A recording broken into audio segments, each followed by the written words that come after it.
Hello friends, मैं हूं अखिलेश दुबे। आप सभी का स्वागत करता हूं मैं अपने चैनल नॉलेज हंटर पे। दोस्तों, हम लोग बायोडाइवर्सिटी चैप्टर शुरू करेंगे, जो कि हमारे शंकर आईएएस एनवायरनमेंट की किताब का चैप्टर 9 है। अब आप लोग सोच रहे होंगे कि हम लोगों ने चैप्टर 6 तक किया था, रिन्यूएबल एनर्जी तक, उसके बाद हमने चैप्टर 9 क्यों शुरू किया। तो इसका रीज़न ये है कि चैप्टर 7 और चैप्टर 8 जो है वो मेंस के लिए इंपॉर्टेंट हैं। प्रीलिम्स में से उनसे ज़्यादा क्वेश्चन नहीं पूछे जा सकते, अब पूछे भी जाएंगे तो वो बहुत मिनिमम होंगे। तो मैंने सबसे पहले उन चैप्टर को टारगेट करने का सोचा है जो आपके लिए प्रीलिम्स में क्वेश्चन स्ट्राइक करवा सकें और आपके ऑब्जेक्टिव क्वेश्चन बड़े आसानी से सॉल्व हो जाएं। जैसे ही ये चीज़ें खत्म हो जाती हैं, हम लोग शंकर आईएएस को प्रीलिम्स के लिए पहले खत्म करेंगे। उसके बाद सेलेक्टिवली मैं मेंस के लिए अलग सा कोर्स लेके आऊँगा, वो भी हम लोग खत्म कर देंगे। तो इस महीने में हम लोग सोच रहे हैं कि इस महीने में हम लोग जो है पूरा शंकर आईएएस खत्म करेंगे, प्रीलिम्स और मेंस दोनों को लेकर के। तो ये हमारा चैप्टर 1 है, चैप्टर 9 है, और इसका पार्ट 1 हम लोग डिस्कस करने वाले हैं। यूपीएससी एस्पिरेंट के लिए ये सब बहुत ज़्यादा यूज़फुल होने वाला है। तो चलिए शुरू करते हैं इस वीडियो को लेकर के। तो बायोडाइवर्सिटी की हम बात करते हैं तो बायोडाइवर्सिटी से हम लोग क्या समझते हैं। तो बायोडाइवर्सिटी का मतलब ही ये है बायो मतलब होता है लिविंग, ठीक है। बायो मतलब होता है लिविंग, और डाइवर्सिटी का मतलब होता है कि कितनी ज़्यादा वैरायटी है। डाइवर्सिटी का मतलब ही है वैरायटी। तो अगर हम लोग बात करें लिविंग वैरायटी, तो एक तरीके से ये शब्द कहना क्या चाह रहा है बायोडाइवर्सिटी, कि लिविंग प्लस वैरायटी, यानी कि कितने ज़्यादा ऑर्गेनिज्म की वैरायटी है हमारे अर्थ पे कितने ज़्यादा ऑर्गेनिज्म की वैरायटी है। तो एक तरीके से हम ये कह सकते हैं कि जो बायोडाइवर्सिटी है वो वैरायटी ऑफ लाइफ है, यानी कि कितने कितने अलग अलग टाइप के ऑर्गेनिज्म, अलग अलग टाइप के लिविंग थिंग्स अर्थ पे हैं, ठीक है।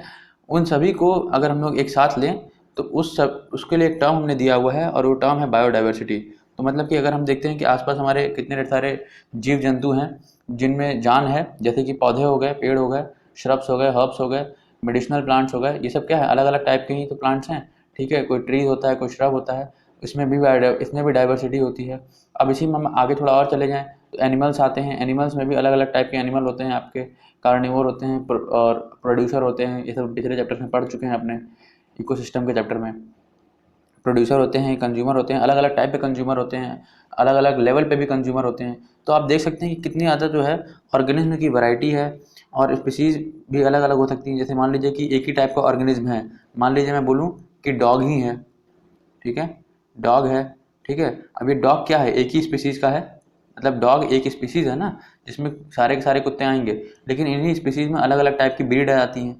तो इसका मतलब क्या है कि स्पीसीज़ में भी अलग अलग टाइप की बायोडाइवर्सिटी आपको देखने मिलेगी, जीन्स के बेसिस पे, ब्रीड के बेसिस पे, ठीक है। तो क्या है कि स्पीसीज़ अलग अलग हो सकती हैं, ऑर्गेनिज्म अलग अलग हो सकते हैं, पॉपुलेशन अलग अलग हो सकती हैं, जो कम्युनिटीज़ हैं हमारे सराउंडिंग में वो अलग अलग हो सकती हैं, अलग अलग टाइप के इकोसिस्टम हमें देखने मिल सकता है, ठीक है। तो अलग अलग टाइप के इकोसिस्टम से क्या मतलब है, मान लीजिए कोई वेटलैंड इकोसिस्टम है, कोई टेरेस्ट्रियल इकोसिस्टम है, कोई एक्वेटिक इकोसिस्टम है, ठीक है। ये सारे इकोसिस्टम हम लोग पढ़ चुके हैं पहले, ठीक है, पिछले कुछ वीडियोज़ में। तो ये सारे के सारे इकोसिस्टम अलग अलग टाइप के हो गए, और हम लोग इसमें ये भी देखते हैं कि किस तरीके से इकोसिस्टम, ये कम्युनिटीज़, पॉपुलेशन, ऑर्गेनिज्म और स्पीसीज आपस में रिलेटेड हैं। और जब हम ये समझ जाते हैं कि आपस में कैसे रिलेटेड हैं, तो हम ये भी समझ जाते हैं फिर इस हिसाब से कि बायोडाइवर्सिटी असलियत में है क्या। तो बायोडाइवर्सिटी में क्या क्या आता है, variety of organism, species, population, communities और इकोसिस्टम, इन सभी की वैरायटी, मतलब अलग अलग टाइप के ऑर्गेनिज्म, अलग अलग टाइप के स्पीसीज, अलग अलग टाइप के इकोसिस्टम, और ये आपस में कैसे इंटर रिलेटेड हैं, उसको जब हम लोग स्टडी करते हैं तो उस चीज़ को हम लोग बायोडाइवर्सिटी बोलते हैं। सिंपल टर्म में बायोडाइवर्सिटी कुछ नहीं है, it is just a variety of life. कितने टाइप के अलग अलग लिविंग फॉर्म्स हमें आसपास देखने मिलते हैं, कितने टाइप के लिविंग ऑर्गेनिज्म देखने मिलते हैं। तो आगे चलते हैं। अब बायोडाइवर्सिटी के पढ़ने के लिए 3 लेवल है हमारे पास। एक होता है जेनेटिक लेवल, ठीक है, एक होता है स्पीसीज लेवल, और एक होता है इकोसिस्टम या फिर कम्युनिटी डाइवर्सिटी। तो अगर हम लोग जेनेटिक लेवल पे जाएं तो जेनेटिक लेवल का मतलब ये होता है कि कोई एक स्पीसीज़ है, मान लीजिए कोई भी एक स्पीसीज़ है ऑर्गेनिज्म की, मान लीजिए हम कहते हैं एक स्पीसीज़ है जो कि है डॉग, ठीक है। स्पीसीज़ का नाम क्या है, डॉग, ठीक है। तो स्पीसीज़ जो है हमारी कौन सी है, ये हमारी है डॉग। तो अगर ये डॉग जो स्पीसीज़ है डॉग नाम की, इसमें हम लोग बात करें तो इसमें भी अलग अलग टाइप के जीन होंगे हर एक टाइप के डॉग के पास। ऐसा तो है नहीं कि सारे के सारे डॉग एक ही टाइप के होंगे। कोई जर्मन शेफर्ड होगा, कोई रॉटविलर होगा, कोई पग होगा, अलग अलग टाइप के डॉग आपको देखने मिलेंगे, ठीक है। तो यहाँ पर क्या हो रहा है कि डॉग्स के जीन के बेसिस पे हम लोगों ने उनको डिवाइड किया है, और इसलिए हम लोगों ने उसको जेनेटिक डाइवर्सिटी का नाम दिया है। इसी तरीके से स्पीसीज डाइवर्सिटी, यानी कि स्पीसीज लेवल पे भी अगर हम लोग पढ़ना चाहें तो हम लोग देखेंगे कि अलग अलग टाइप की स्पीसीज हमें देखने मिलेंगी अपने सराउंडिंग में, जैसे कि डॉग हो गए, ह्यूमन हो गए, कैट हो गए, बर्ड्स हो गए, ठीक है, मैं और भी वर्टिब्रेट्स जो हैं, रेप्टाइल्स हो गए, ये सब क्या है, अलग अलग टाइप की स्पीसीज ही तो हैं, ठीक है। तो इन स्पीसीज को अगर हम लोग देखें तो कितने ढेर सारे अमाउंट में हमारे आसपास प्रेजेंट है, तो ये क्या है, ये भी एक टाइप की बायोडाइवर्सिटी है, पर स्पीसीज लेवल पे है, जहाँ हम लोग स्पीसीज की डाइवर्सिटी देख रहे हैं। फिर हम लोग बात करते हैं इकोसिस्टम की डाइवर्सिटी की। तो इकोसिस्टम में क्या होता है कि अलग अलग टाइप के इकोसिस्टम भी हमारे आसपास मौजूद हैं, तो वो भी क्या है, इकोसिस्टम की एक डाइवर्सिटी है, कम्युनिटी की एक डाइवर्सिटी है। इनको थोड़ा और डिटेल में पढ़ते हैं तो हम जानेंगे कि जेनेटिक डाइवर्सिटी से मतलब ये है कि किस तरीके से जो जीन हैं वो डिफ़र करते हैं, कितने टाइप के जीन हैं, कितना वेरिएशन है जीन में एक पर्टिकुलर स्पीसीज़ में। पर्टिकुलर स्पीसीज़ मतलब कि मान लीजिए डॉगी था, अभी एग्जांपल ले रहे थे, तो उसमें कितने टाइप के जीन हो सकते हैं। तो एक टाइप का जीन वो हो सकता है जो जर्मन शेफर्ड को पैदा करे, एक टाइप का जीन वो हो सकता है जो रॉटवीलर को पैदा करे। अलग अलग डॉग्स को पैदा करने के लिए ब्रीड के अलग अलग जीन्स होंगे। तो क्या है, ये जीन्स में वेरिएशन ही तो है और स्पीसीज़ तो एक ही है डॉग की। तो हम यहाँ देखते हैं कि एक जेनेटिक डाइवर्सिटी हमें डॉग में देखने मिलती है। उसी तरीके से ह्यूमंस में भी होता है। ह्यूमंस में अलग अलग जीन अलग अलग टाइप के लोग को जन्म देते हैं, जैसे कि सब के सब ह्यूमन ही हैं, लेकिन एक अफ्रीकन, एक यूरोपियन, एक इंडियन, एक एशियन, एक ऑस्ट्रेलियन, सब के सब ह्यूमन ही हैं, लेकिन उनका कलर, उनका जो एक जेनेटिक मेकअप है वो कुछ अलग इस तरीके से होता है कि उनकी हाइट, उनके रेस और उनके सेक्स और उन सभी चीज़ों पे ये प्रभाव डालता है, ठीक है। तो क्या हो गया यहाँ पे, अलग अलग जीन की वजह से एक ही स्पीसीज में हमको डिफरेंस देखने मिलेगा, बायोडाइवर्सिटी देखने मिलेगी, और ये ज़रूरी है सर्वाइवल के लिए। जेनेटिक डाइवर्सिटी ज़रूरी है सर्वाइवल के लिए। क्यों? क्योंकि मान लीजिए अगर हम लोग डॉग का ही एग्जाम्पल ले लें, ठीक है, तो इसी में कुछ ऐसे डॉग की स्पीसीज आएगी, सॉरी कुछ ऐसे डॉग के ब्रीड आएंगे जिनके पास ऐसा जीन होगा जो कि किसी एक एरिया में रहने के लिए कंपैटिबल हो और किसी एक एरिया में बड़े आसानी से जिंदा रह जाए, जबकि उसी एरिया में दूसरा कोई ब्रीड डॉग का नहीं जिंदा रह पाएगा। यानी कि कुछ कुछ जीन ऐसे होते हैं जो किसी एक एरिया में रहने के लिए एकस्टम्ड होते हैं, वहाँ पे रहने के लिए जो है ज़्यादा, मतलब कह सकते हैं ना, उनके लिए वो फेवरेबल होता है कंडीशन। तो वहाँ पर क्या है, जितना ज़्यादा जेनेटिक डाइवर्सिटी होगा उतने ही अलग अलग टाइप के हमारे पास जीन होंगे एक स्पीसीज़ के। तो हम ये कह सकते हैं कि at the end of the day हमारी स्पीसीज़ सर्वाइव कर जाएगी, क्योंकि कोई ना कोई ऐसा जीन जरूर होगा जो कि उस स्पीसीज़ में होगा, और वो जीन जो है हमको हमारी स्पीसीज़ को आगे लेके जाएगा। भले बाकी जीन खत्म हो जाएं, बाकी ब्रीड्स खत्म हो जाएं, लेकिन एक ब्रीड तो जरूर बचेगा उसका, तो वो कहीं ना कहीं स्पीसीज़ को आगे लेके जाएगा। एग्जाम्पल लेते हैं तो स्पीसीज़ के नाम में आप डॉग ले सकते हैं, जैसे कि मैंने बताया, पर इसी डॉग में ही अलग अलग टाइप के जेनेटिक डाइवर्सिटी आपको देखने मिलेगी, अलग अलग ब्रीड के फॉर्म में। German shepherd, Rottweiler, pitbull, Indian breeds भी हैं, पग है, एटसेट्रा, इसी टाइप की आपको चीज़ें देखने मिल जाएंगी। अब बात करते हैं स्पीसीज डाइवर्सिटी की। तो स्पीसीज डाइवर्सिटी मतलब क्या है, कितने टाइप के लिविंग ऑर्गेनिज्म धरती पर हैं। तो जितने टाइप के होंगे वो क्या हो गए, अलग अलग स्पीसीज हो गए, जैसे कि कुत्ता हो गया, बिल्ली हो गया, इंसान हो गया, ठीक है। अलग अलग टाइप के ऑर्गेनिज्म देखने मिल रहे हैं जिनका आपस में कोई रिलेशन नहीं है, ठीक है। तो वो कैसे हैं, वो अलग अलग स्पीसीज हैं। कॉमन क्या है कि सब के सब लिविंग ऑर्गेनिज्म हैं, ठीक है। अब हम लोग स्पीसीज डाइवर्सिटी को थोड़ा सा और समझते हैं, तो हम लोग ये जानते हैं कि स्पीसीज जो होते हैं, अलग अलग स्पीसीज, वो आपस में इंटर ब्रीड नहीं कर सकते। यानी कि ऐसा नहीं कि कुत्ता जो है बिल्ली के साथ जो है मीटिंग करेगा और एक नया कोई प्रोजेनी निकालेगा या नया कोई बच्चा निकालेगा, नहीं, ऐसा नहीं हो सकता, क्योंकि वो स्पीसीज दो अलग अलग स्पीसीज आकर के ब्रीडिंग कर रही हैं, जो कि पॉसिबल नहीं है, क्योंकि उनके जीन्स बिल्कुल भी मैच नहीं करेंगे, कोई भी पेयर उनके जीन का मैच नहीं करेगा। तो ज़रूरी है कि अगर ब्रीडिंग हो रही है तो एक ही स्पीसीज में हो, ताकि दोनों की जीन कुछ हद तक तो मैच करेंगे, भले ही थोड़ी जेनेटिक डाइवर्सिटी हो सकती है, लेकिन यहाँ जेनेटिक डाइवर्सिटी जो है स्पीसीज के केस में अगर हम लोग इंटर ब्रीडिंग करवाएं तो बहुत लार्ज होती है। इसलिए दो अलग अलग स्पीसीज जैसे कि ह्यूमंस और कुत्ता आपस में ब्रीडिंग नहीं कर सकते।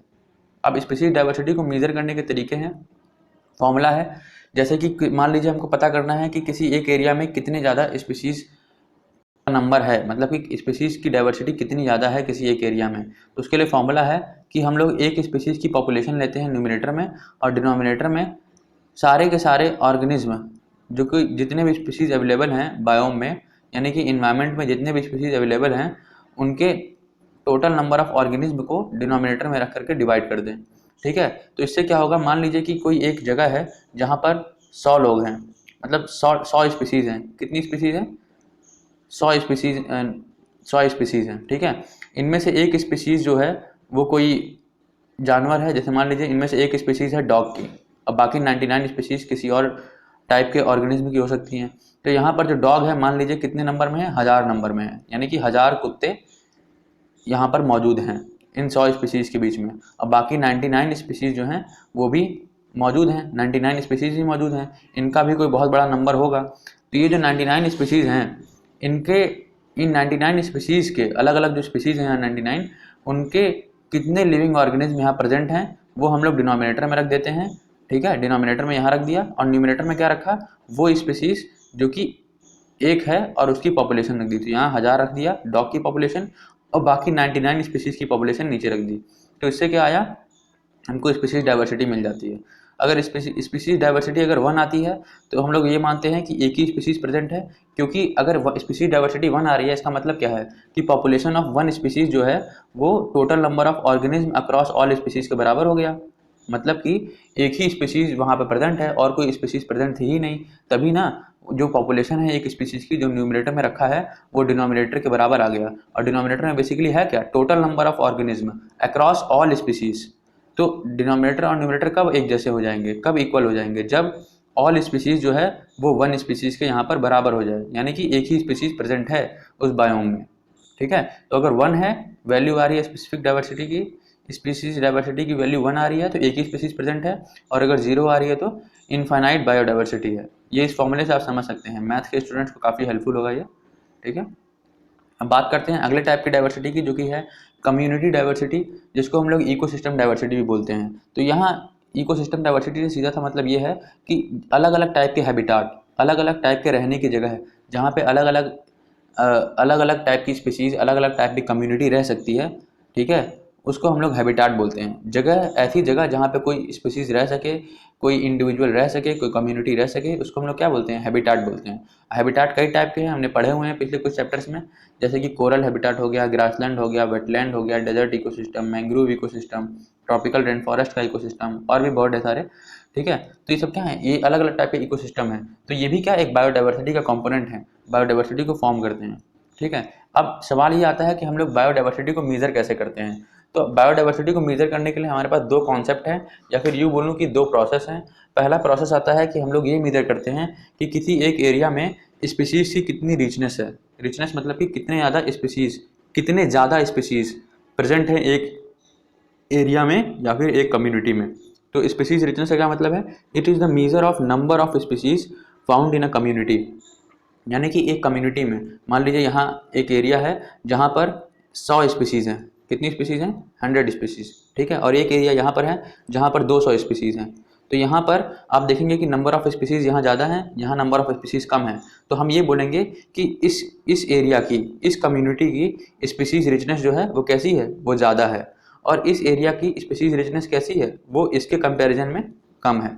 ठीक है, तो स्पीसीज रिचनेस का मतलब सीधा सा ये है कि कितने ज़्यादा स्पीसीज किसी एक एरिया में पाए जा रहे हैं। अब हम लोग बात करते हैं स्पीसीज इवननेस की। तो स्पीसीज इवननेस से क्या मतलब है कि किसी एक एरिया में क्या सारी की सारी स्पीसीज जितनी भी हैं वो इक्वल नंबर में हैं कि अनइक्वल नंबर में हैं।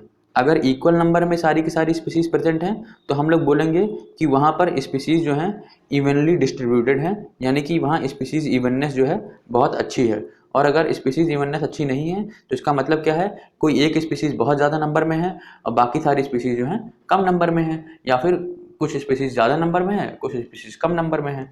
जैसे कि यहाँ मान लीजिए यहाँ 100 स्पीसीज हैं, 100 स्पीसीज हैं इस वाले एरिया में, लेकिन यहाँ पर जो है क्या है कि यहाँ पर 100 स्पीसीज नहीं है। मान लीजिए दूसरा एग्जांपल लेते हैं, छोटा एग्जांपल लेते हैं, टिपिकल हो जाएगा। मान लीजिए एक एरिया में 2 स्पीसीज हैं। ठीक है, जो पहली स्पीसीज है वो प्रेजेंट है यहाँ पर 70 के अमाउंट में। कितना, 70 के अमाउंट में, यानी कि पहली स्पीसीज की पॉपुलेशन जो है, फर्स्ट स्पीसीज की पॉपुलेशन जो है यहाँ 70 है, और सेकंड स्पीसीज की जो पॉपुलेशन है यहाँ कितनी है, 30 है। तो सेकंड स्पीसीज की पॉपुलेशन 30 है और फर्स्ट स्पीसीज की पॉपुलेशन 70 है।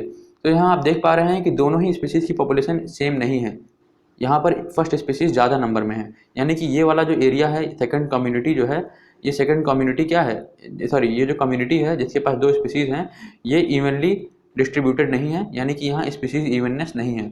वहीं दूसरी तरफ अगर एक कम्युनिटी और लें जहाँ पर 2 स्पीसीज थी, लेकिन यहाँ पर दोनों ही स्पीसीज के पास 50-50 की पॉपुलेशन है, तो दोनों ही स्पीसीज के पास क्या थी, पॉपुलेशन आई, इक्वल पॉपुलेशन आई। तो इसका मतलब प्रपोर्शन यहाँ पर सेम है, यानी कि इस वाली कम्युनिटी में जो है स्पीसीज इवननेस देखने मिलती है। तो यही है स्पीसीज रिचनेस और स्पीसीज इवननेस।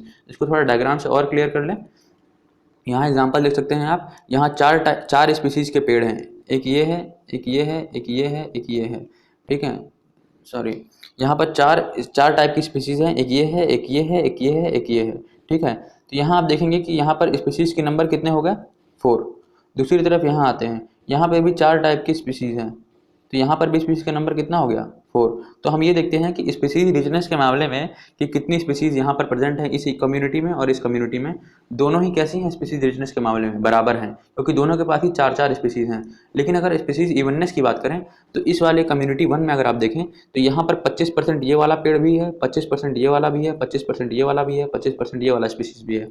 तो इस वाले एरिया में सारे के सारे जो स्पीसीज हैं वो इक्वल प्रोपोर्शन में प्रेजेंट हैं। तो यहाँ पर क्या होगा कि स्पीसीज इवननेस है, ठीक है, यहाँ पर स्पीसीज इवननेस है, यहाँ पर स्पीसीज इवननेस काफ़ी अच्छी है, क्योंकि सारे के सारे प्रपोर्शन जो हैं वो सेम है सारे के सारे स्पीसीज़ के। वैसे ही कम्युनिटी 2 की बात करें हम तो यहाँ पर कुछ स्पीसीज़ जो हैं वो ज़्यादा नंबर में हैं जैसे कि 70%, और कुछ स्पीसीज़ बहुत कम नंबर में जैसे कि 6%, ठीक है। तो यहाँ पर क्या हो रहा है, यहाँ स्पीसीज इवननेस उतनी अच्छी नहीं है। तो ये हो गया स्पीसीज इवननेस और ये हो गया स्पीसीज रिचनेस के बारे में। तो उम्मीद है आपको समझ में आ गया होगा, और अगर समझ में आ गया है तो अभी इस वीडियो को लाइक कर दें, बहुत जाती है मेहनत इसमें बनाने में, मुझे भी थोड़ा मोटिवेशन मिलेगा अगर आप लाइक करते हैं तो मुझे पता लगेगा कि हाँ मैं भी सही डायरेक्शन में जा रहा हूँ, ठीक है। चलिए शुरू करते हैं आगे के लिए। स्पीसीज रिचनेस क्या है, स्पीसीज रिचनेस हमने जो देख लिया कि भैया कि कितनी स्पीसीज प्रेजेंट हैं उसको मीज़र करना, लेकिन उसको मीज़र कैसे करते हैं, तो उसके मीज़र करने के स्पीसीज रिचनेस को 3 तरीके हैं, एक है अल्फा डाइवर्सिटी, एक है बीटा डाइवर्सिटी और एक है गामा डाइवर्सिटी। तो इन तीनों को ही हम लोग अलग अलग पढ़ लेते हैं, अल्फा डाइवर्सिटी क्या है, बीटा डाइवर्सिटी क्या है और गामा डाइवर्सिटी क्या है। तो मैं आपको बताना चाहूँगा कि अल्फा डाइवर्सिटी कुछ नहीं होती है, वो हम लोग एक कम्युनिटी में, ये जो अल्फा डाइवर्सिटी है ये बेसिकली क्या है, अल्फा डाइवर्सिटी है जो वो ये है कि किसी एक कम्युनिटी में कितनी ज़्यादा स्पीसीज प्रेजेंट हैं उनको बस हम लोग गिन लें, क्या कर लें, जो नंबर ऑफ स्पीसीज जो हैं, क्या नंबर ऑफ स्पीसीज, क्या बोल रहे हैं हम लोग, नंबर ऑफ स्पीसीज कितनी प्रेजेंट हैं, ठीक है, वो अगर हम लोग गिन लें, सिर्फ क्या गिन लें, नंबर ऑफ स्पीसीज, तो वो अल्फा डाइवर्सिटी आपको दे देगा, ठीक है। तो नंबर ऑफ स्पीसीज की बात करें तो एक डायग्राम देखते हैं यहाँ पर, ये देखिए आप डायग्राम यहाँ पर एक कम्युनिटी है कम्युनिटी ए, एक कम्युनिटी है कम्युनिटी बी, एक कम्युनिटी है कम्युनिटी सी, तो 3 कम्युनिटीज़ हैं, और तीनों ही कम्युनिटी में आप देखेंगे कि यहाँ पर 5 स्पीसीज़ हैं, अलग अलग शेप से दिखाई गया है यहाँ पर अलग अलग स्पीसीज़ को, यहाँ पर भी 5 अलग अलग स्पीसीज़ हैं, यहाँ पर भी 5 अलग अलग स्पीसीज़ हैं, ठीक है। तो यहाँ पर यहाँ पर 3 अलग अलग स्पीसीज़ हैं, ये देखिए एक इस टाइप की स्पीसीज़ और एक इस टाइप की स्पीसीज़ और एक ये ट्रायंगुलर टाइप की स्पीसीज़, ठीक है। यहाँ पर 5 अलग अलग टाइप की स्पीसीज़ हैं, एक ये हो गया, एक ये हो गया, एक ये हो गया, एक ये और एक ये, ठीक है। और सिमिलरली यहाँ पर भी 5 अलग अलग टाइप की स्पीसीज़ हैं, ठीक है। तो अगर आप इनकी अल्फा डाइवर्सिटी निकालेंगे तो सिंपली आपको क्या करना है, इनकी स्पीसीज का काउंट यहाँ लिख देना है। तो कम्युनिटी ए का अल्फा डाइवर्सिटी कितना आया, अल्फा डाइवर्सिटी निकालेंगे कम्युनिटी ए का तो कितना आएगा 5, क्योंकि यहाँ पर कितना प्रेजेंट है 5 स्पीसीज प्रेजेंट है। यहाँ पर अल्फा डाइवर्सिटी निकालेंगे तो कितना आएगा, यहाँ पर भी 5 स्पीसीज प्रेजेंट है। यहाँ पर भी अल्फा डाइवर्सिटी निकालेंगे तो कितना आएगा, इस केस में यहाँ पर भी 3 स्पीसीज प्रेजेंट है, ठीक है। तो यहाँ पर अल्फा कितना आ गया, 3 आ गया। अब हम लोग बात करते हैं बीटा डाइवर्सिटी की। तो बीटा डाइवर्सिटी बेसिकली है क्या, बीटा डाइवर्सिटी मतलब कुछ नहीं, 2 कम्युनिटीज़, जैसे एक कम्युनिटी ए है, ठीक है, और एक कम्युनिटी बी है, ठीक है। तो इन दोनों कम्युनिटी में कितनी स्पीसीज का चेंज आया, यानी कि कितनी स्पीसीज नई ऐड हुई, या फिर कितनी स्पीसीज जो यहाँ पर थी वो यहाँ नहीं है, या फिर जो स्पीसीज यहाँ है वो यहाँ नहीं है, ऐसी कितनी स्पीसीज हैं, उनके काउंट को हम लोग बीटा डाइवर्सिटी बोलते हैं। तो बेसिकली बीटा डाइवर्सिटी है क्या, ये एक टाइप का कंपैरिजन है 2 कम्युनिटी के बीच में, कम्युनिटी ए और कम्युनिटी बी के बीच में, 2 कम्युनिटी के बीच में एक टाइप का बीटा डाइवर्सिटी कंपैरिजन होता है, जो ये बताता है कि कितना चेंज आया है स्पीसीज के मामले में दोनों कम्युनिटी में। यानी कि एक कम्युनिटी में अगर कुछ नंबर ऑफ स्पीसीज थी तो इस कम्युनिटी में कितनी नंबर ऑफ स्पीसीज हैं, ठीक है। तो उनके चेंज को निकालता है कौन, बीटा डाइवर्सिटी। अभी एग्जांपल लेंगे तो और क्लियर हो जाएगा। एग्जांपल ए वाला लेते हैं यहाँ पे, ठीक है। जैसे मान लीजिए यहाँ पर एक कम्युनिटी ए था, कम्युनिटी यहाँ पर बी था। अब इन दोनों के बीच में कोई हमसे बोले कि बीटा डाइवर्सिटी निकालो, तो बीटा डाइवर्सिटी निकालने के लिए सबसे पहले हमें क्या करना पड़ेगा, हम लोग देखेंगे कि कितना चेंज आया है स्पीसीज में। तो हम ये देखते हैं, ये ऑरेंज कलर वाली स्पीसीज यहाँ पर भी है, यहाँ पर भी है, ठीक है। ग्रीन कलर वाली स्पीसीज यहाँ पर भी है, यहाँ पर भी है, लेकिन यहाँ पर रेड कलर वाली स्पीसीज है, यहाँ पर रेड कलर वाली स्पीसीज नहीं है, ठीक है। तो यहाँ पर रेड कलर वाली स्पीसीज नहीं है, इसका मतलब क्या है कि रेड कलर वाली स्पीसीज यहाँ पर यूनिक है। तो एक चेंज आया कि यहाँ से यहाँ आने भर में, मतलब हम लोग जब साइड ए देख के आ रहे थे और जब साइड बी में पहुँचे तो हमने देखा कि रेड कलर की स्पीसीज साइड बी में नहीं आई है, ठीक है। और दूसरी तरफ हम ये देखते हैं कि एक साइट ए में जो हमने एक टाइप की स्पीसीज देखी थी जो ब्लैक कलर की थी, अब वो स्पीसीज हमें साइड बी में देखने नहीं मिलती। ठीक है, तो साइड बी में हमें एक स्पीसीज देखने नहीं मिली ब्लैक कलर की, और साइड ए में कौन सी स्पीसीज नहीं देखने मिली, रेड कलर की। तो कितना चेंज आया, कितनी स्पीसीज का चेंज है दोनों के बीच में, तो एक इस स्पीसीज का चेंज है और एक इस स्पीसीज का चेंज है। तो दोनों को ऐड कर दें, 1 + 1, एक ब्लैक कलर के लिए और एक ब्लू कलर के लिए, तो कितना बीटा डाइवर्सिटी आ गया, 2। और बीटा डाइवर्सिटी मतलब कि साइड ए और साइड बी के बीच का बीटा डाइवर्सिटी कितना आया, वो आया 2। इसका मतलब क्या है कि इन दोनों के बीच में 2 स्पीशीज का डिफरेंस है, तो ये डिफरेंस क्या है, बीटा डाइवर्सिटी है। इसी तरीके से हम लोग बात करते हैं साइड बी और साइड सी के बीच में। तो साइड बी और साइड बी सी के बीच में अगर आप देखें तो यहाँ साइड सी में 2 टाइप की स्पीशीज हैं, एक ग्रीन कलर की और एक ये ब्लू पैटर्न वाली स्पीशीज। दूसरी तरफ यहाँ पर भी ग्रीन कलर की स्पीशीज है, तो ग्रीन कलर की स्पीशीज तो दोनों में ही है, तो ये तो कॉमन हो गई। चेंज क्या है, चेंज ये है कि यहाँ पर ब्लू कलर की स्पीशीज है जो कि यहाँ पर नहीं है। ठीक है, उसके बाद एक और चेंज क्या है, यहाँ पर ऑरेंज कलर की स्पीशीज है जो यहाँ पर नहीं है। ठीक है, और क्या चेंज है, यहाँ पर रेड कलर की स्पीशीज है जो यहाँ पर नहीं है। तो कितने स्पीशीज का चेंज है, तो यहाँ पर देखिए 2 स्पीशीज का चेंज है साइड सी में, ये दोनों ही स्पीशीज साइड सी में नहीं है, तो यहाँ पर 2 लिख लीजिए। ठीक है, अब ये देखिए यहाँ पर साइड बी की अगर हम लोग बात करें, इस वाले साइड की अगर हम लोग बात करें, तो यहाँ हम देखते हैं कि यहाँ पर ये ब्लू कलर वाली स्पीशीज नहीं है। अगर ये ब्लू कलर वाली स्पीशीज नहीं है तो यहाँ हम इसको 1 लिख लेते हैं। अब दोनों को ऐड कर लेते हैं, 2 + 1 = 3। तो बी और सी के बीच में, साइड बी और सी के बीच में बीटा डाइवर्सिटी कितनी आ गई, 3। यानी कि कितने स्पीशीज का चेंज है साइड बी और सी के बीच में, यानी कम्युनिटी बी और सी के बीच में, वो है 3। ठीक है, तो बीटा डाइवर्सिटी कितनी आ गई, 3। अब हम लोग बात करते हैं गामा डाइवर्सिटी की, जो कि हम लोग पीछे पढ़ के आए थे।